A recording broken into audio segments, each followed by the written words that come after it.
Vaheguru, Vaheguru, Vaheguru, Vaheguru, Vaheguru, Vaheguru, Vaheguru, Vaheguru, Vaheguru. Yeah, you're talking about how Sikhism is character-based. Yeah. So your morality is character-based. Yeah. But that's probably like the weakest form. Because there's other theories that are based on rules. Yeah. And the others are based on characters, like character-based. With other theories, you mean other religions or other theories in general, Yeah. and religions. Yeah. So it can either be rule-based or character-based. So it's like virtue ethics. Yeah. That's why I studied it. Yeah. But that has its problems. That has a lot of problems because it doesn't actually tell you how to act in all situations. True. So although you might be following like religious leaders and stuff and learning from them as like models, but they don't show you how to act in all situations. Like you can't just say that I'm going to be a good person, right, the most virtuous person, because you might be in instances where you might do the wrong thing. you don't know what is the most virtuous act. Sure. Okay. And it doesn't really tell you. There is a system firstly there's a system to resolve something which like is an immediate action. So let's say you're there right now, you've got a big decision to make, you don't know which one to make.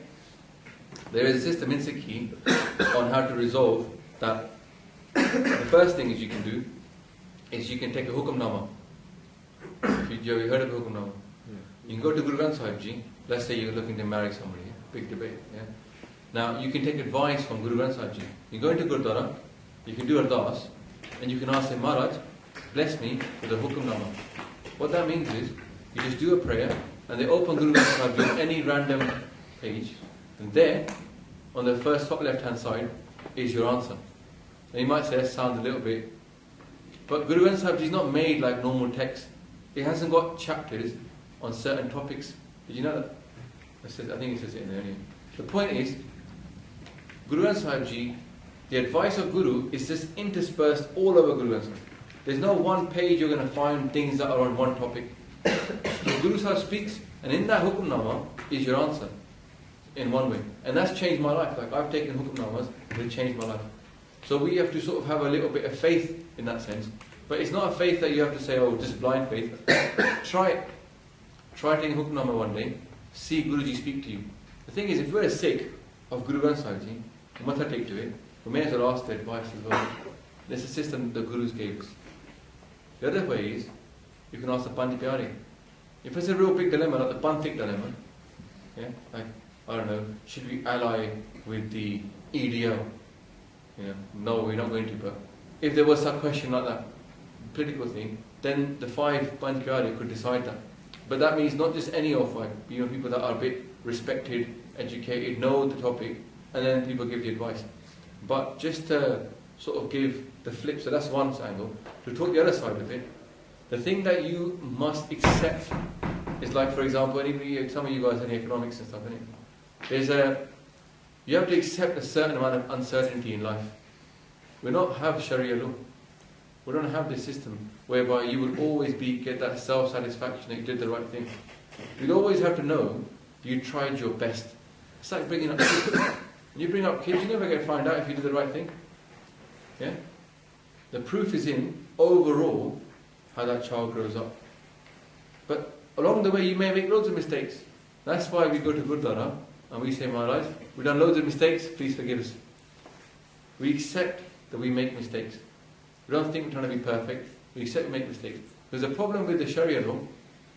If you decided to follow this kind of system where you had loads of, not just Sharia law, but let's say you had a rule-based system, a rule-based ethic where you had, what's very easy to get in a rule-based system is pride. What can happen is you can walk around thinking, I've done everything by the box. And that's me sorted, I'm going straight to heaven. Yeah? And all of you lot that break those rules, you're cursed and you will go to hell. A very common thing amongst religious people is that kind of attitude. Yeah? And Sikhism trying to say, be very, very humble. It's hard to have humility if you think you're doing all the right things. So if you don't know, the uncertainty allows you to be a bit more humble.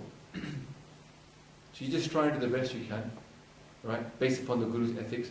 And if you and then every day you say, sorry Maharaj, I might have made a mistake then. Help me next time to grow closer to you. But the thing that's missing in all of this, they're talking about that, is the spiritual side. Now, we talked earlier about the experience of divine out there. Yeah?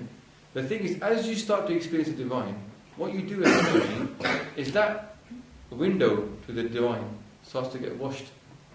And as it gets washed, you get access to a higher truth. Because God is truth, Satyam, the ultimate divine truth. But as you get access to that ultimate divine truth, you get more insight into the world than you had previously. So your level of perception increases. You can see more of what is going on here. Also, your guidance from above increases as well. I know it's a bit dangerous to have guidance from above, yeah? But it does increase. And you get a certain sense of things. Yeah? So therefore, you instinctively make better decisions than you used to make before. Because inside you, you have like a compass. Yeah? And that compass points more towards the north than it used to, because you're meditating upon the one connected to God. So basically, as your compass starts pointing the right way, you navigate the world much better than you used to.